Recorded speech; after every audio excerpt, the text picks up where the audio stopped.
Halo semua. Apa kabar untuk hari ini? Semoga harimu selalu menyenangkan ya bro.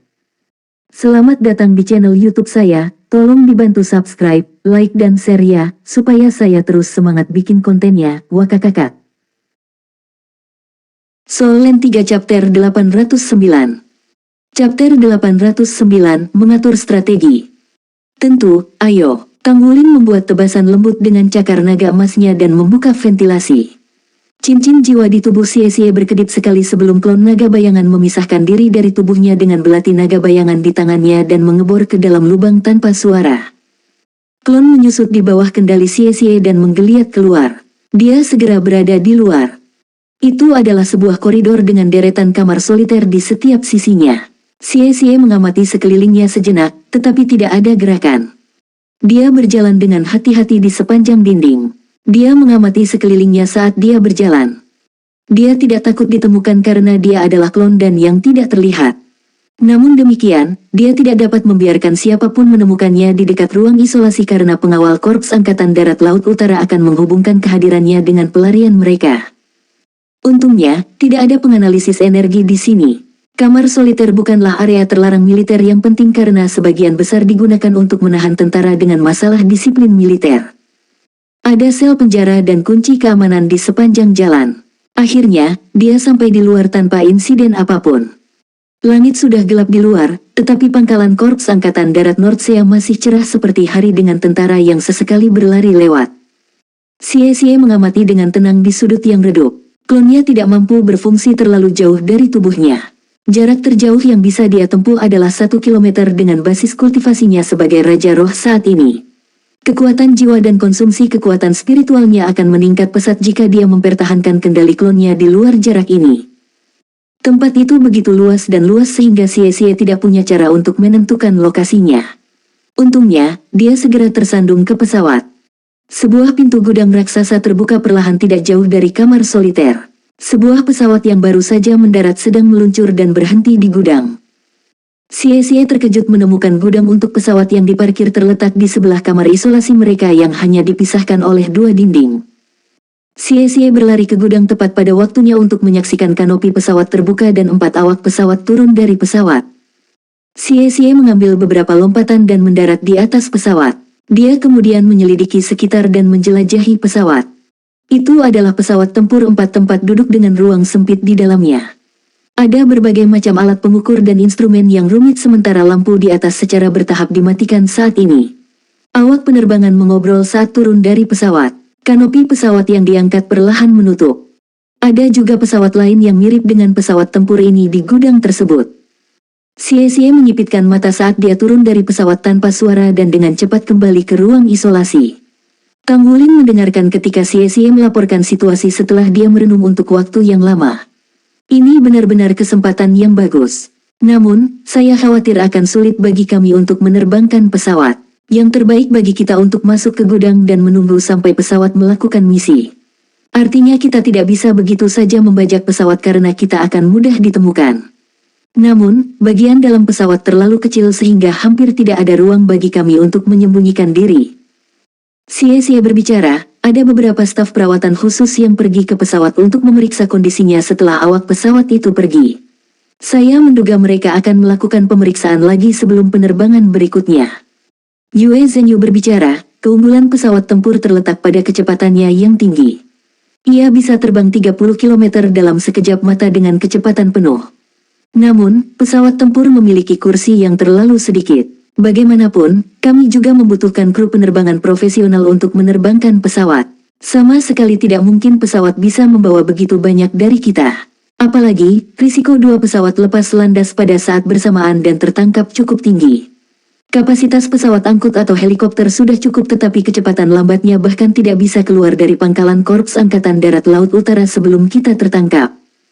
Tanggulin berbicara, Xie, menurutmu apakah mungkin bagi kita semua untuk masuk ke dalam pesawat tempur tanpa memperhitungkan awak pesawat? Xie menjawab dengan ragu-ragu, sulit. Hanya ada 4 kursi tapi 7 dari kita. Saya khawatir Sulizi tidak bisa muat dalam 1 kursi. Pesawatnya terlalu kecil. Tanggulin menyipitkan mata. Bukan tidak mungkin jika sebagian dari kita bisa mengemudikan pesawat. Namun, kami harus bisa menerbangkan pesawat. Kami menerbangkan pesawat. Tang Wulin berbicara, kontrol pesawat tentu saja lebih rumit daripada mobil jiwa, tapi mungkin tidak lebih rumit dari Misha. Saya pikir itu bahkan lebih sederhana daripada Misha. Pergi bersama awak pesawat terlalu berisiko dan tidak dalam kendali kami. Bagaimana jika kita bertemu dengan awak pesawat yang menghadapi kematian tanpa penyesalan? Jadi, saya mendapatkan ide ini. Mungkin kita harus terbang untuk keluar. Tapi, siapa yang akan menerbangkan pesawat? Ye Xinglan bertanya dengan bingung. Tang Wulin memandang ke arah Xie, kita masih punya 9 hari lagi. Saya yakin pesawat di gudang akan lepas landas sekali lagi selama 9 hari ini. Jadi, Anda bisa memanfaatkan kesempatan ini untuk mengamati bagaimana mereka mengendalikan pesawat saat lepas landas dan mempelajari prosedurnya. Saya tidak meminta banyak dari Anda selama Anda bisa lepas landas dan membawa kami kemana kami ingin pergi. Kita hanya perlu terbang 30 km. Xie membelalakkan matanya saat dia menatap Tang Wulin. Kakak, apakah kamu tidak takut tabrakan? Apakah kamu sangat mempercayaiku? Tang Wulin mengangkat bahu dan berbicara, selalu ada kemungkinan itu, tapi kita mungkin tidak akan berakhir dengan kecelakaan dengan Zheng Yu dan Yuanen hadir. Namun, saya khawatir kami tidak dapat mengikuti pelatihan militer lagi jika kami gagal. Jadi, kami mengandalkan Anda. Xie menelan seteguk air liur. Baiklah, saya akan mencobanya. Tang Wulin berbicara, kami masih punya waktu jadi kami harus mengatur rencana kami dengan kemampuan terbaik kami. Xie, terima kasih atas usaha Anda perlu mengamati dan belajar tentang mengemudikan pesawat terbang. Harap perhatikan setiap detail. Selama beberapa hari ke depan, Korps Angkatan Darat Laut Utara akan mengirim seseorang untuk memantau situasi di ruang isolasi setiap hari. Sistem bagian dalam helm dan borgol terlebih dahulu rusak sebelum dipakai lagi. Itu tugas yang mudah untuk berpura-pura. Lagi pula, ruangan soliter sangat rendah sehingga para prajurit yang menjaga hanya melirik sekilas. Mereka pergi setelah melihat tidak ada gerakan di kamar soliter. Akhirnya hari ke-7. Xie kembali diam-diam. Bagaimana? Tang Wulin bertanya dengan lembut. Xie menjawab, sekarang saya dapat memastikan bahwa 2 pesawat di gudang melakukan misi penerbangan pengintaian secara terpisah setiap pagi dan setiap malam. Saya sudah menghafal prosedur lepas landas mereka. Saya rasa tidak akan menjadi masalah bagi saya untuk mengemudikan pesawat dengan kecepatan penuh.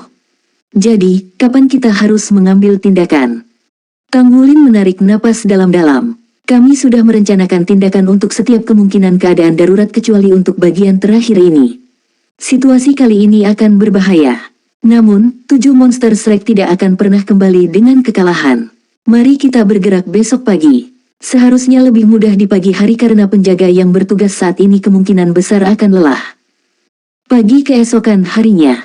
Sebagai pemimpin kru penerbangan, Lu Fu adalah orang pertama yang tiba di gudang. Dia menyapa kru maintenance yang baru saja selesai memeriksa pesawat. Wajahnya dipenuhi kepuasan saat dia melihat ke pesawatnya. Dia menyukai pesawat terbang sejak dia masih muda. Dia menikmati perasaan terbang di langit. Dia telah menjalani pelatihan yang melelahkan untuk menjadi awak pesawat yang berkualitas. Dia mulai terbang 5 tahun lalu setelah usahanya yang tiada henti. Dia telah menginvestasikan berjam-jam kerja keras sebagai magang awak pesawat pada awalnya sampai dia menjadi petugas pengawas awak pesawat. Dia benar-benar bersemangat terbang. Pesawat di depannya adalah model baru dari pesawat tempur Federasi bernama Skywing F-17. Itu adalah pesawat tempur generasi ke-17 yang dilengkapi dengan ejektor turbin jiwa yang mampu melakukan akselerasi instan dan memecahkan penghalang suara dalam 26 detik. Itu dilengkapi dengan 4 meriam penghancur jiwa untuk serangan terus-menerus dan dibangun untuk membawa 8 bom jiwa tetap untuk serangan jarak jauh ketinggian tinggi. Itu adalah generasi baru pesawat serang yang bisa meluncurkan serangan dari udara. Pesawat tempur generasi ini diadopsi oleh Federasi 6 tahun lalu dan telah aktif sejak saat itu. Itu terkenal karena stabilitas dan kecepatan serangnya yang super cepat yang paling cocok untuk melakukan serangan terus-menerus bersama-sama dengan Misha. Atau, itu bisa digunakan sebagai dukungan tembakan pasukan Misha. Pesawat tempur Skywing F-17 memiliki panjang 36 meter dan lebar sayap 29 meter. Itu dilengkapi dengan 1 ejektor turbin sehingga membutuhkan jarak 900 meter untuk lepas landas. Semua informasi ini sangat tertanam dalam Lu Fu. Dia menyukai pesawat tempurnya dan sangat mengenal setiap detailnya. Tim kru penerbangan lengkap Skywing F-17 terdiri dari 4 orang, yaitu kapten pesawat yang juga menjadi penanggung jawab tim, wakil kapten, penembak meriam, dan penembak rudal. Tanggung jawab utama kapten adalah menerbangkan Skywing F-17, sedangkan wakil kapten bertugas menavigasi, berkomunikasi dengan menara kontrol, dan memantau radar. Penembak rudal dan penembak meriam masing-masing bertanggung jawab untuk menangani sistem kendali rudal dan meriam. Oleh karena itu, Skywing F-17 harus dilengkapi dengan 4 anggota penerbangan. Solen 3 Chapter 810. Chapter 810 Menaiki pesawat. Pesawat tempur modern semakin maju dalam perkembangannya dengan mengurangi jumlah awaknya seiring dengan pencapaian kecepatan yang lebih cepat. Dengan perkembangan kecerdasan jiwa, pesawat tempur generasi berikutnya hanya membutuhkan 2 orang, bukan 4 untuk mengelola operasinya. Lumu merapikan setelan penerbangannya. Sebagai orang normal, dia membutuhkan perlindungan penuh dari setelan penerbangan dan helm untuk menahan akselerasi kecepatan tinggi pesawat tempur. Dia selalu bersungguh-sungguh dalam pekerjaannya sehingga dia menjadi anggota kru penerbangan elit. Kapten, 3 awak pesawat dengan pakaian yang sama dengan dia masuk dari luar. Itu adalah 3 temannya yang lain. Luffy tersenyum tipis saat dia menyapa mereka. Tiba-tiba, tangannya yang melambai membeku di udara karena dia menyaksikan dengan takjub saat sosok turun dari langit. Sosok itu berkelebat setelah ketiga temannya terbaring lemas di tanah. Serangan musuh. Luffy langsung bereaksi terhadap situasi. Saat dia hendak memberi peringatan, penglihatannya menjadi gelap dan dia juga terbaring lemas di tanah. Pramuka. Sebuah suara yang dalam menggema. Beberapa sosok berdiri dengan tiba-tiba dan memeriksa sekeliling dengan cepat. Mereka bersembunyi di sudut gelap tanpa niat untuk menampakkan diri. Pintu gudang telah dibuka untuk persiapan misi penerbangan yang akan datang, sehingga bagian dalamnya dapat terlihat dengan jelas dari luar. Keempat roti itu dengan cepat diseret ke sebuah sudut. Di kejauhan, beberapa sosok mengacungkan jempol kepada orang yang memberi petunjuk. Naik pesawat, Xie. Tanggulin melambaikan tangannya ke Xie. Xie meraba-raba tubuh Luffy untuk mendapatkan pengontrol dengan tombol bulat sekaligus melepas helmnya dan meletakkannya di kepala Luffy. Dia menekan tombol sambil mengarahkan pengontrol ke Skywing F-17. Kanopi pesawat di bagian atas pesawat mulai terbuka perlahan. Itu adalah Slack Seven Monsters yang menyerang awak pesawat. Mereka tidak membunuh tetapi hanya melumpuhkan Luffy dan ketiga temannya. Sementara itu, setiap dari 7 monster Slack memiliki ekspresi cemas namun bersemangat. Mereka benar-benar akan menerbangkan pesawat. Apalagi, tidak ada satupun dari mereka yang pernah naik pesawat tempur sebelumnya, jadi ini jelas bukan main-main. Sejak saat itu, mereka telah melakukan sesuatu yang melanggar hukum. Jelas, mereka percaya bahwa Akademi akan membantu mereka menyelesaikan masalah ini nanti selama mereka berhasil keluar dari tempatnya. Bagaimanapun, itu adalah perintah Akademi pada awalnya, jadi mereka sama sekali tidak merasa bermasalah di hati mereka. Xie naik ke pesawat terlebih dahulu dan duduk di kursi pilot. Ye Xinglan bergegas dan duduk di kursi kopilot di sebelahnya. Pengaturan tempat duduk telah dibahas sebelumnya. Tanggulin melompat ke sayap pesawat dan mengayunkan pedang Kaisar Blue Silver yang melilit tubuh Sulizi. Dia kemudian melemparkan tubuh Sulizi dengan seluruh kekuatannya dan Sulizi jatuh ke ruang kabin dengan baik. Su Xiaoyan dikirim ke kabin oleh Yue Zhenyu secara bersamaan.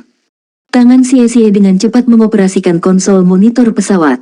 Kakak, kita butuh pengenalan sidik jari dan iris.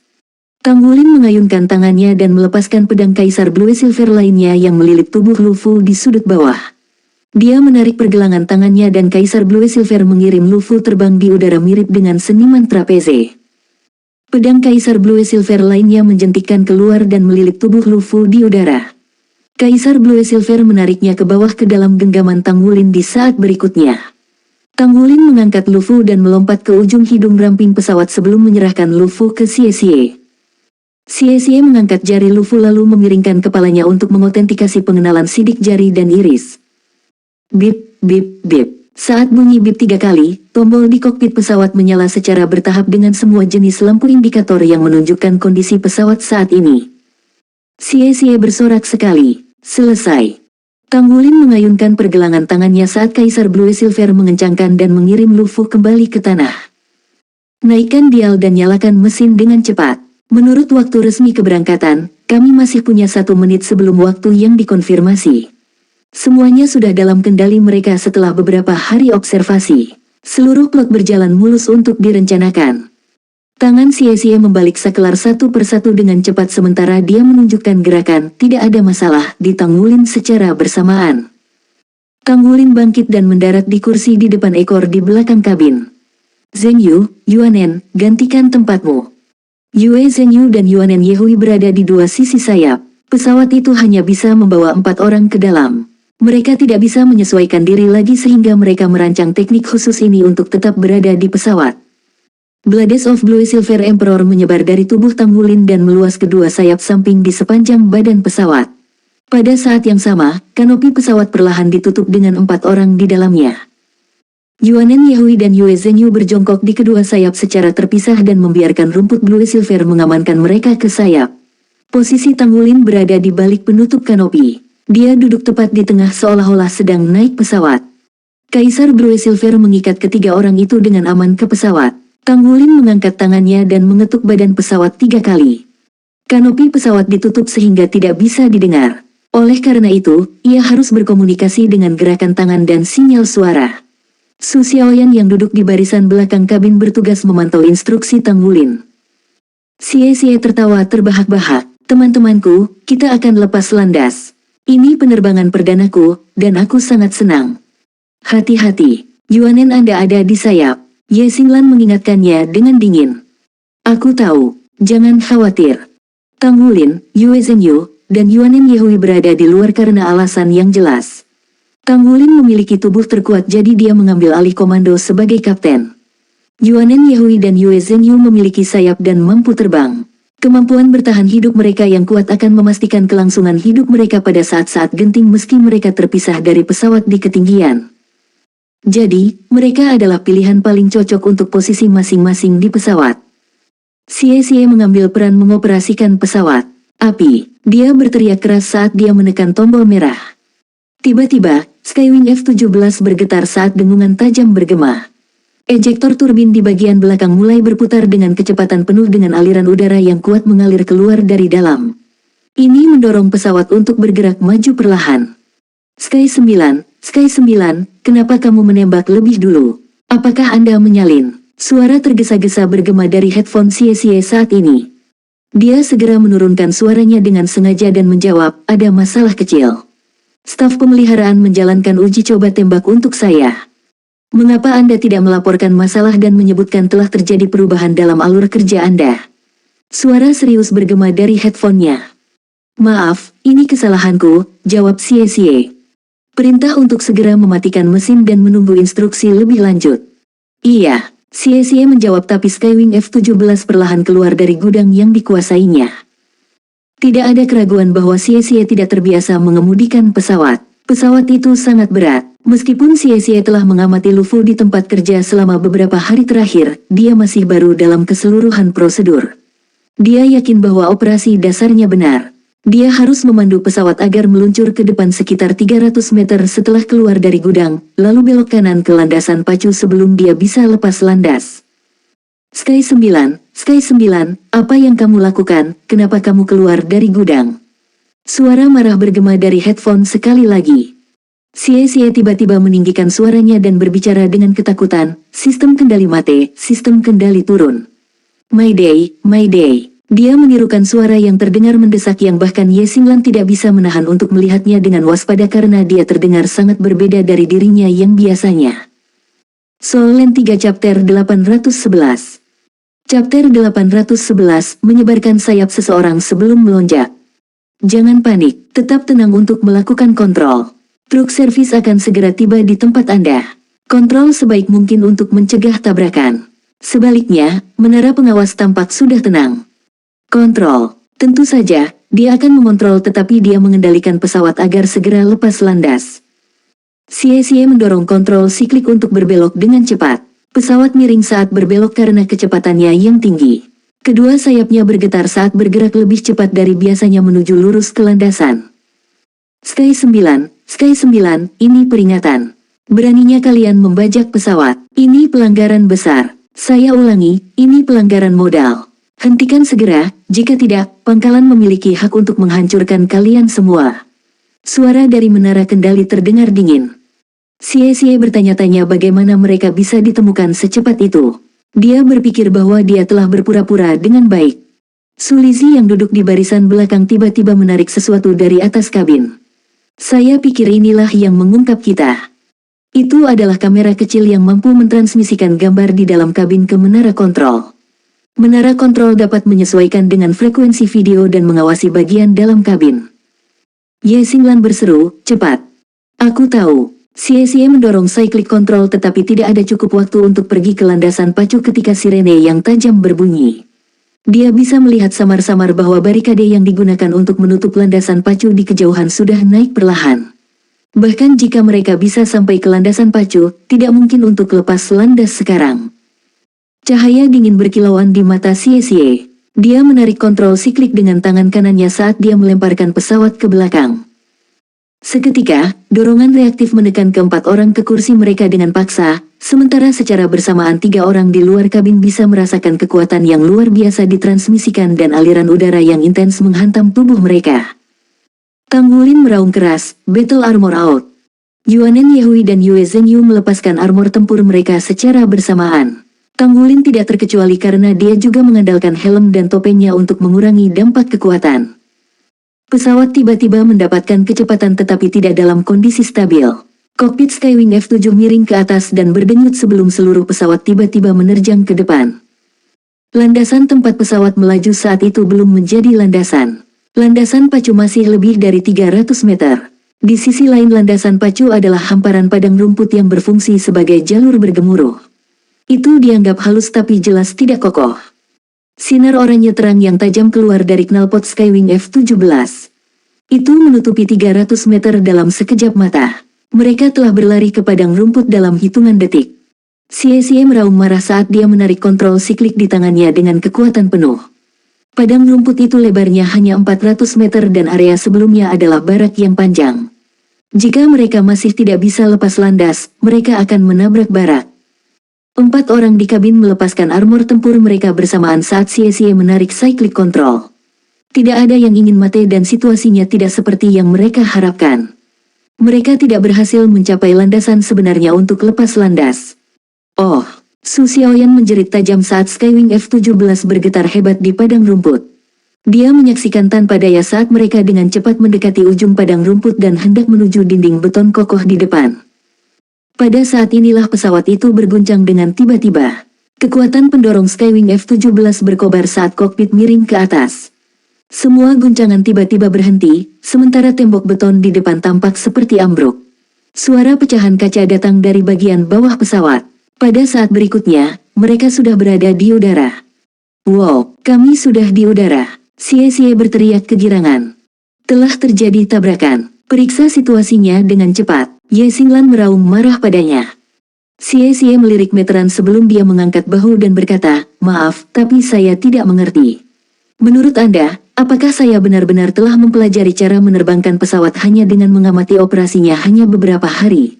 Namun demikian, kami setidaknya terbang sekarang. Kami terbang di udara dan ini dikenal sebagai membubung. Haha, percepat. Saat dia mengatakan itu, dia menggunakan kontrol siklik untuk meningkatkan kecepatan. Suara amukan dari menara kontrol bergema dari headphone-nya, segera kembali ke markas. Jika tidak, kami akan segera meluncurkan rudal darat ke udara. Ini bukan peringatan, ini perintah. Pada saat inilah aliran sinar jiwa menyapu udara dari tanah memancarkan cahaya yang menyilaukan. Tidak ada keraguan bahwa sinar jiwa digunakan untuk memperingatkan mereka. Pukul aku jika kamu bisa. Sejujurnya, kami adalah Shrek Seven Monsters saat ini. Tunggu saja sampai kamu menimbulkan kemarahan Akademi Shrek jika kita terbunuh. Xie meraung sekali sebelum dia memutuskan komunikasi dengan tiba-tiba. Di menara kontrol pangkalan Korps Angkatan Darat Laut Utara. Situasi di dalam menara kendali sangat kacau. Sistem kontrol menunjukkan bahwa Skywing F-17 hanya membutuhkan 700 meter untuk lepas landas paksa di landasan pacu anak perusahaan. Meskipun mereka menyadari situasinya, semuanya terjadi terlalu cepat dan tiba-tiba sehingga semua orang menjadi lengah dan tidak punya waktu untuk bereaksi terhadap situasi tersebut sekaligus. Situasi seperti itu belum pernah terjadi sebelumnya. Staf di tempat itu semua bingung ketika mereka mendengar tentang Slack Seven Monsters di komunikator. Mayor pasukan khusus benar tentang Korps Tentara Laut Utara yang mirip dengan halaman belakang Akademi Master Jiwa Matahari Bulan Kekaisaran. Karena alasan inilah orang-orang di sini bahkan lebih sadar akan kehadiran Akademi Shrek. Tidak ada satupun siswa yang lulus dari Akademi Shrek di Korps Angkatan Darat Nordsea karena alasan politik. Mereka tidak dapat melakukan itu tanpa dukungan federasi untuk semua orang yang tahu bahwa Master Jiwa paling luar biasa di benua ini berasal dari Akademi Shrek. Namun, terlepas dari diskriminasi mereka terhadap Akademi Shrek, mereka mengerti apa arti kata Shrek Seven Monsters. Label itu menandakan seluruh Akademi Shrek. Jika 7 monster Shrek mati di sini, itu akan menjadi acara yang mampu membangkitkan emosi seluruh federasi. Komandan tertinggi Menara Kontrol, Liu Ming, berubah menjadi hijau karena marah. Apa yang terjadi di sini? Sejak kapan Shrek Seven Monsters tiba di pangkalan Korps Angkatan Darat Nordsea? Dia hanya menerima informasi bahwa pangkalan itu menangkap beberapa orang licik yang mungkin dari Akademi Shrek. Mereka akan dibebaskan beberapa hari kemudian setelah ditahan. Namun, menurut laporan Mayor, para siswa Akademi Shrek ini seharusnya diikat dengan borgol segel jiwa dan helm segel roh. Bagaimana mereka bisa menerbangkan pesawat? Mayor, apa yang kita lakukan? Staf Menara Kontrol semuanya melihat Liu Ming. Liu Ming bernafas dengan cepat. Segera hubungi Jenderal. Komandan Resimen Korps Angkatan Darat Nordsea, Letnan Jenderal Shen Yue, adalah generasi terbaru bintang terang di ketentaraan. Dia baru berusia 38 tahun dan dia telah dipromosikan menjadi Letnan Jenderal oleh Federasi. Jenderal, begitulah situasinya, mohon saran. Kolonel Liu Ming menyelesaikan laporannya secepat mungkin. Sisi lain komunikasi terdiam sesaat. Luncurkan resimen terbang kata langit. Luncurkan resimen Mesia Nordsea nomor 1. Pastikan keamanan mereka. Luncurkan pelindung udara. Paksa mereka untuk turun dan kembali jika memungkinkan. Pastikan keamanan mereka meskipun mereka menolak. Iya, salinan. Label Shrek Seven Monsters benar-benar berpengaruh. Bahkan seorang letnan jenderal yang tidak berdamai dengan Akademi Shrek tidak berani membiarkan hal yang tidak diinginkan terjadi pada orang-orang ini di wilayahnya. Shen Yue berdiri di kantornya mengenakan pakaian militer. Pakaian militernya rapi dan rapi. Tidak ada bekas penuaan di wajahnya. Dia tampak berusia 30 tahun dan tampak sangat cantik. Dia adalah seorang akademi cantik di masa itu ketika dia belajar di Akademi Master Jiwa Matahari Bulan Kekaisaran. Kirim Mayor Bing Feng untuk menemuiku. Shen Yue menekan tombol di mejanya dan mengirimkan pesanannya. Shrek Seven Monsters. Shen Yue mengerutkan kening karena mereka telah menerima informasi bahwa murid pelataran dalam Akademi Shrek ada di sini untuk misi ujian. Dia menyadari tradisi Akademi Shrek karena dia pernah mengirim orang-orangnya ke pulau itu.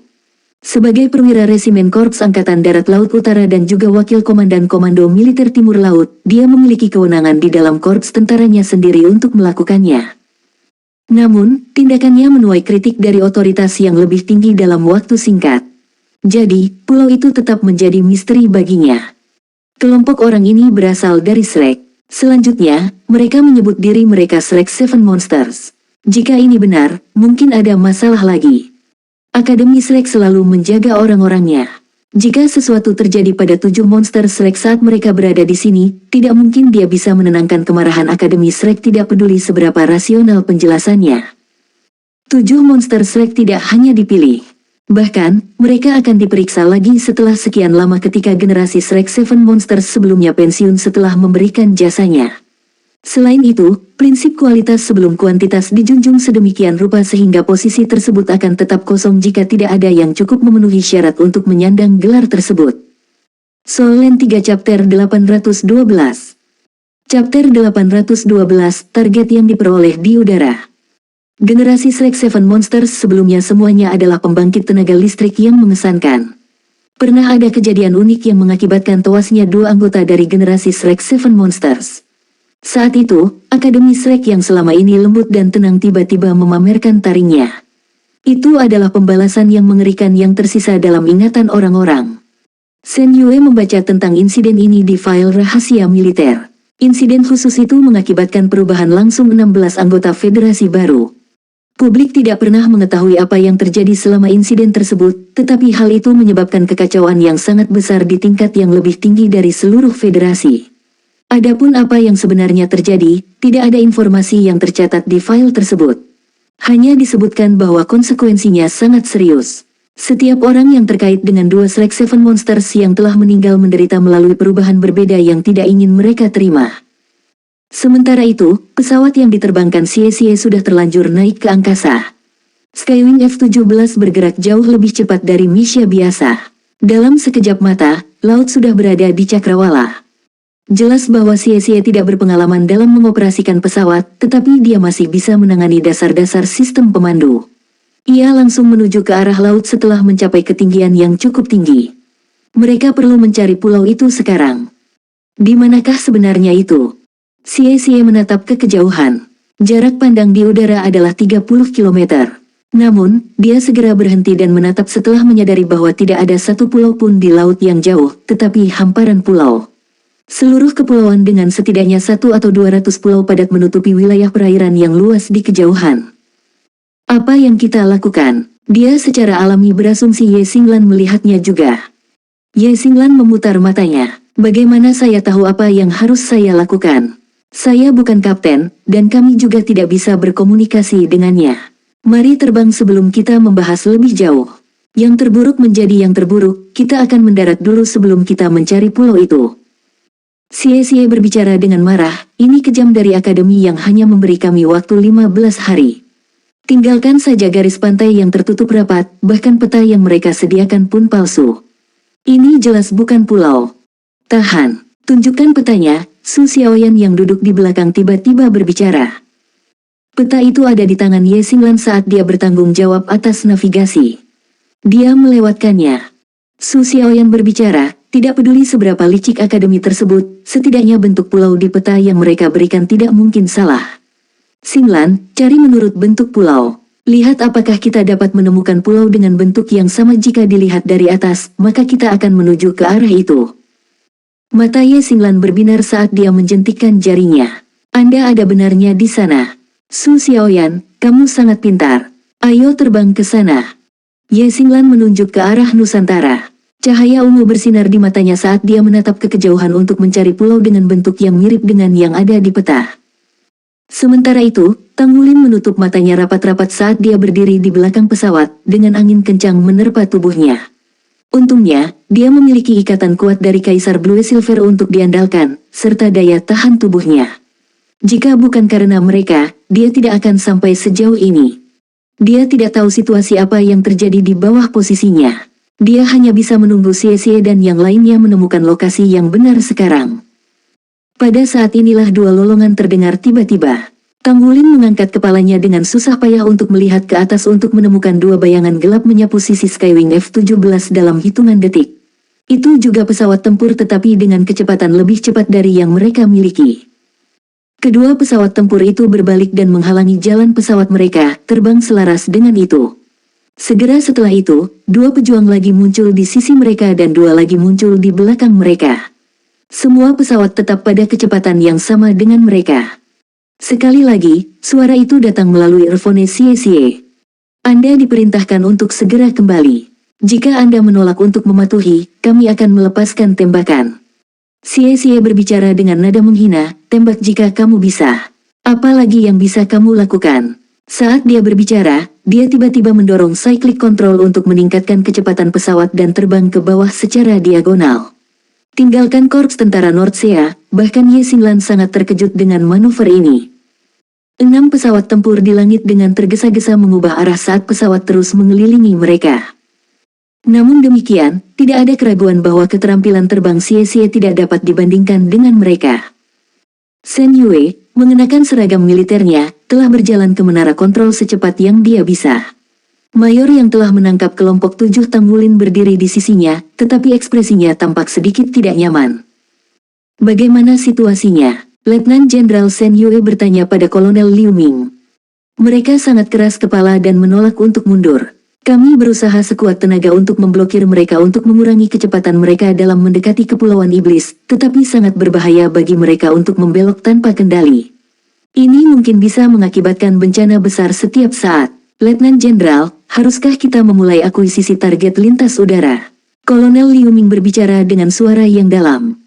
Shen Yue mengerutkan kening. Berapa lama sebelum resimen Mesia Nordsea nomor 1 berada di posisi? Kolonel Liu Ming menjawab, kurang dari 1 menit menuju posisi. T-20 detik untuk pasukan lanjutan mencapai posisi. Shen Yue menghela nafas lega. Mulai akuisisi target lintas udara segera ketika resimen Mesia sudah siap. Bawa mereka kembali padaku. Ingat, saya ingin mereka hidup. Tidak ada yang diizinkan untuk menyakiti mereka.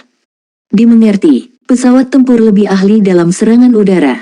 Itu adalah tugas yang sangat sulit untuk menyelesaikan akuisisi target tanpa bantuan resimen Mesia. Di Skywing F-17. Cacingan ini mengira mereka bisa menggunakan radar ekor untuk mempengaruhi kita.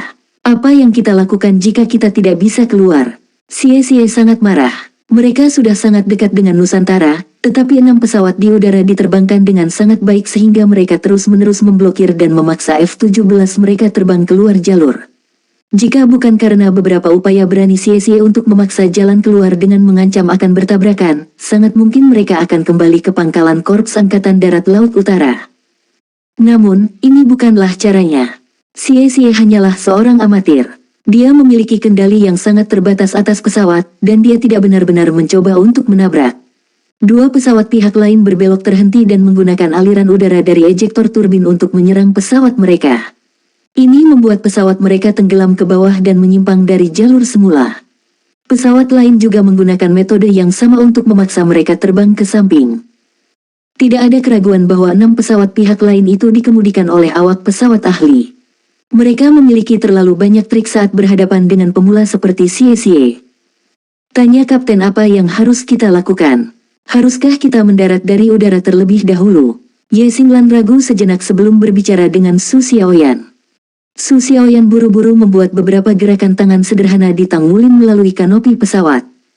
Tang Wulin telah melihat rangkaian efek yang disebabkan oleh pesawat di sekitarnya secara alami. Cahaya dingin berkilauan di matanya saat dia melambaikan tangannya ke Su Xiaoyan lalu menunjuk ke dirinya sendiri. Pada saat inilah Xie tiba-tiba berteriak keras di kabin, Mesia. Dengan meraung, total 6 Mesia terbang di bawah pesawat mereka. Kecepatan Mesia tidak lebih lambat dari pesawat tempur. Semua Mesia yang muncul dengan cepat di bawahnya dilapisi dengan cat hitam. Sementara itu, lubang ejeksi menonjol keluar dari bawah ke-6 pesawat yang mengelilinginya. Segera setelah itu, jaring besar ditembakkan dengan kecepatan tinggi ke udara, diarahkan ke Skywing F-17 mereka. Jaring ditembakkan sedemikian rupa sehingga jaring menghindari pelepas turbin pesawat dan segera dikencangkan setelah pesawat tertutup. Kekuatan 6 pesawat jauh lebih besar dari pesawat tunggal mereka, jadi mereka ditarik kembali ke pangkalan. Akuisisi target udara telah berhasil. Biarkan saja melihatnya dengan matanya. Tang Wulin bahkan belum pernah mendengar metode ini sebelumnya, jadi ini adalah pengalaman yang membuka mata baginya. Sementara itu, Tang Wulin, yang selama ini berjongkok di belakang pesawat, tiba-tiba duduk tegak. Kemudian, makhluk besar tiba-tiba muncul di hadapannya. Pada saat itu, ke-6 pesawat yang melakukan akuisisi target di udara, 6 Mesia hitam bermanuver di bawahnya yang bertugas menjaga keamanan dan juga menara pengawas sedang mengawasi situasi mereka dengan cermat.